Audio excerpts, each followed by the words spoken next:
Olá, turma. Hoje nós vamos discutir um pouco da fisiopatologia das glomerulopatias. Principalmente nós vamos discutir por que alguns pacientes desenvolvem um quadro de síndrome nefrítica e por que outros desenvolvem um quadro de síndrome nefrótica, e vamos discutir uma introdução às glomerulopatias. Para tanto, vamos utilizar aqui dois casos clínicos.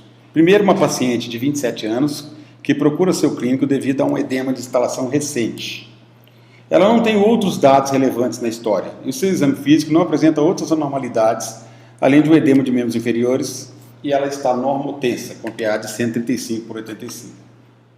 Nos exames complementares básicos, e nós não precisamos mais do que esses exames para fechar o diagnóstico sindrômico dessa paciente, ela tinha uma função renal normal, uma albumina sérica bastante reduzida, a albumina sérica mínima é 3,5 gramas por decilitro, um sedimento urinário que mostrava uma proteinúria máxima, qualitativa, 4 cruzes em 4, corpos graxos ovalados, que é um dos marcadores da grande perda de proteína na urina, cilindros hialinos, raras hemácias.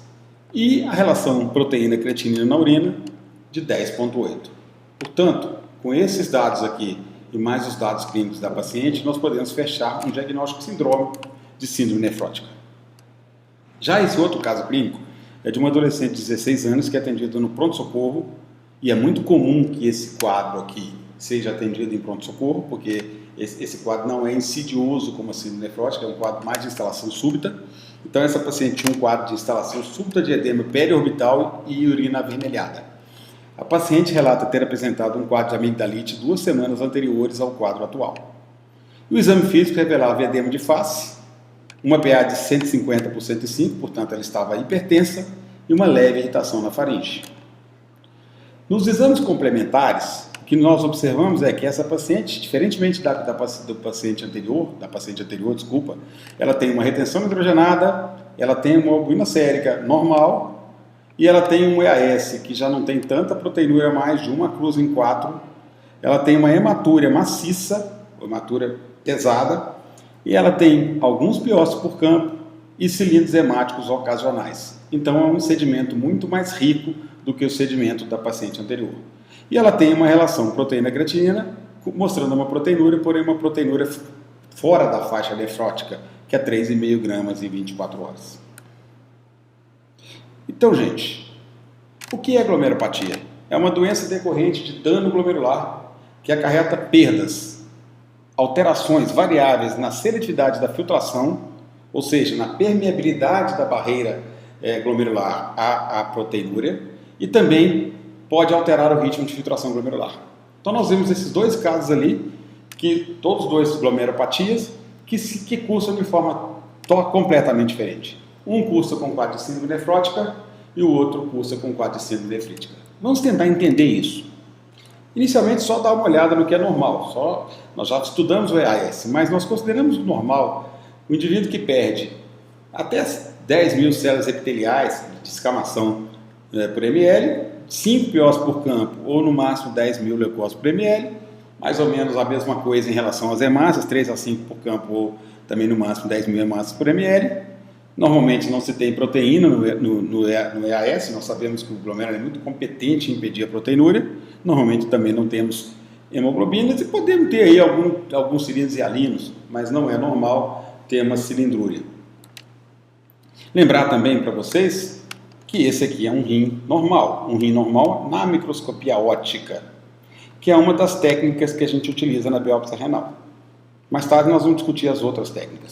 Então, a microscopia óptica, esse é um glomérulo normal, o tufo glomerular, com suas alças capilares abertas e com sua cápsula de Bowman completamente vazia e intacta. Se nós olharmos melhor essa alça capilar, nós vamos ver que o glomérulo se compõe de células mesangiais, as células endoteliais das alças do endotélio do glomérulo, que são como as células endoteliais de qualquer parte do organismo, com seus poros de filtração. Por fora do glomérulo, fazendo um citoesqueleto do glomérulo, nós temos as células epiteliais, também chamadas de podócitos, que abraçam essas alças capilares através dos seus processos podais ou pedicelos podócitos. E entre a célula endotelial e a célula epitelial, nós temos a membrana basal. Então é isso aqui, gente. A célula endotelial dentro do lúmen, a membrana basal entre a célula endotelial e a célula epitelial. Essa membrana basal tem 3 lâminas, lâmina rara interna, lâmina densa e lâmina rara externa. E aqui a célula epitelial com seus processos podais. Se nós observarmos uma foto de microscopia eletrônica, nós vamos observar que isso realmente acontece. Aqui a célula endotelial com seus poros de filtração, as 3 lâminas da membrana basal e a célula epitelial com seus processos podais do lado de fora do lume do capilar glomerular.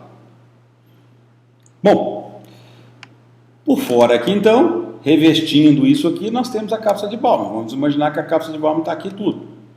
Nós sabemos que o glomérulo ele tem poros de filtração que permitem a passagem de água e de pequenas proteínas. Aqui no caso nós estamos representando aqui as proteínas de pequenas moléculas, desculpa. Nós estamos aqui representando as moléculas de creatinina. Mas nós sabemos que o glomérulo é impermeável a grandes moléculas, como é o caso da albumina, também, é impermeável às hemácias. Então não é normal que nós encontremos proteína ou hemácias na urina final, correto?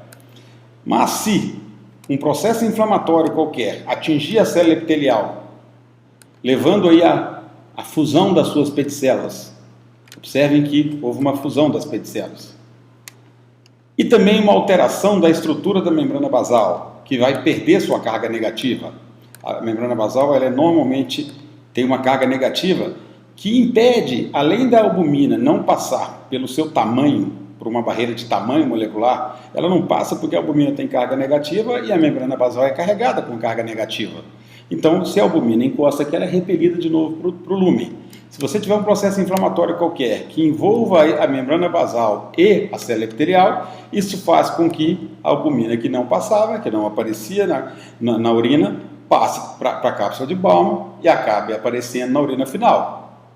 Ou seja, isso não pode gerar uma síndrome que nós vamos ter proteinúria acima de 3.000 gramas em 24 horas, uma urina que vai ter espuma devido à proteinúria, consequentemente vai cair a albumina plasmática, nós vamos ter um quadro de hipoalbuminemia, o fígado tentando repor essa albumina perdida começa a sintetizar lipoproteínas e nós vamos ter um quadro de hipercolesterolemia.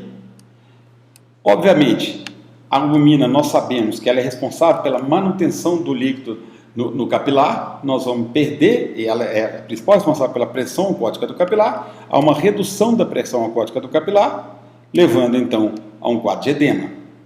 E apesar desses pacientes estarem edemaciados, esses pacientes, via de regra, são hipovolêmicos, porque eles perderam volume dentro do vaso, eles têm um aumento do volume intersticial e uma redução da volemia. E também uma outra proteína que é perdida é a antitrobina 3. A antitrobina 3, passando aqui e sendo perdida, ela vai levar a um estado, a antitrobina 3 é responsável por inibir a coagulação. Ela vai levar a um estado de hipercoagulabilidade, levando então a maior incidência de eventos trombóticos, como trombose venosa profunda e a embolia pulmonar. E no caso da síndrome nefrótica, como essa antitrobina 3 vai ser perdida aqui, e a veia renal vai ser a primeira a sentir a queda da antitrobina 3 e em consequência disso, a veia cava inferior, diferentemente dos outros quadros de hipercoagulabilidade, nós temos eventos de trombose de cava e de veia renal que são típicos da síndrome nefrótica. Bom, se por um outro lado, nós tivermos um processo inflamatório qualquer no organismo, e a presença de complexos antígeno-anticorpos chegarem até o rim, esses antígenos-anticorpos, então, levam a um processo inflamatório, com migração de leucócitos, mais células brancas do rim. Isso pode levar a uma lesão das células endoteliais, a lesão de todas as células da célula endotelial como um todo, permitindo, então, com que haja passagem de hemácias, de células brancas. A albumina também passa, porém não passa tanto quanto na síndrome nefrótica. Existe aqui a ativação do complemento, uma série de eventos inflamatórios, fazendo então com que nós temos um processo inflamatório grande aqui, e isso vai se caracterizar pela presença de hematúria, hemácias na urina e também piúria. Mais uma vez, a gente lembra que a presença de piócito na urina não significa infecção urinária. Então, é muito comum que na síndrome nefrítica, que é um processo inflamatório, nós tenhamos piúria. Obviamente, alguma proteinúria vai passar. Via de regra, essa proteinúria não é nefrótica, mas também podemos ter uma síndrome mista, uma síndrome nefrítica nefrótica. Vai ocorrer uma queda da taxa de filtração glomerular e pode ocorrer algum grau de retenção nitrogenada. E aqui, diferentemente da síndrome nefrótica, nós vamos ter um aumento da volemia e vamos ter um edema com presença frequente de hipertensão arterial. Então, os pacientes com síndrome nefrítica são hipervolêmicos, enquanto que os pacientes com síndrome nefrótica muitas vezes são hipovolêmicos. E vai aparecer cilindros na urina. Lembrar para a gente que a presença, por exemplo, de cilindro hemático é um marcador aí da glomerulopatia. Então, se por acaso, se houver um processo qualquer, lembramos que isso aqui é espaço de Bowman, se a gente tiver um processo nessa glomerulonefrite e que haja uma proliferação de células no espaço extracapilar, ou seja, fora da capilar, formando então alguma coisa que parece uma lua crescente, podemos observar aqui, desculpa, vamos voltar, desculpa mais uma vez, perdão, então, lembrando aqui uma lua crescente, esses crescentes, eles obliteram a cápsula de Bowman, e esses crescentes inicialmente são celulares, depois são fibrocelulares e finalmente eles se tornam completamente fibróticos. Então esse tipo de glomerulopatia que cursa com a formação de crescentes é chamada de glomerulonefrite rapidamente progressiva e é sempre uma emergência, porque isso precisa ser tratado rapidamente através de imunossupressão e algumas vezes com plasmaféresis. Então, o clínico, o pediatra, precisa saber que existe uma forma de glomerulopatia em que o indivíduo começa a perder função renal rapidamente e esse indivíduo tem que ser biopsiado e tem que ser encaminhado rapidamente para um nefrologista. Bom, então, pelo que nós entendemos, a síndrome nefrótica ela se caracteriza por muita proteinúria e pouca hematúria. Ou seja, a hematúria é um marcador de mais inflamação. E a síndrome nefrítica se caracteriza por muito mais hematúria e menos proteinúria. Então nós temos os processos aí que normalmente evoluem como síndrome nefrótica, é a glomerulopatia por lesão mínima, que é a principal forma de síndrome nefrótica na infância, que é apenas a fusão das peticélulas dos podócitos, a glomerulopatia membranosa, a esclerose glomerular segmentar e focal, essas formas aqui normalmente evoluem como síndrome nefrótica. Já por outro lado, a glomerulonefrite crescêntica, a glomerulonefrite proliferativa difusa, a glomerulonefrite proliferativa, por exemplo, do lúpus, essas formas cursam como síndrome nefrítica. E a membrana proliferativa fica aí no meio do caminho, pode ter um pouco muita hematúria e pode ter também proteinúria. Então, quanto mais inflamação, mais a doença tende a evoluir como síndrome nefrítica. Menos inflamação, a doença tende a evoluir como síndrome nefrótica. E se essa inflamação está restrita à membrana basal e à célula epitelial, não há contato com células do sangue, portanto, não há um desencadeamento de um processo inflamatório maior. Ao contrário da glomerulonefrite, em que acontece de dentro da lâmina capilar para fora, como é o caso da ativação de um complexo antígeno-anticorpos, de um processo inflamatório mediado por complexos antígenos-anticorpos que chegam até o rim, e isso acontece fora do rim, por exemplo, na pele ou na garganta, levando aí a todo um processo inflamatório com participação do complemento, etc. Bom, então as formas clínicas que nós temos aí de glomerulopatias, as formas clássicas, a síndrome nefrótica, a síndrome nefrítica.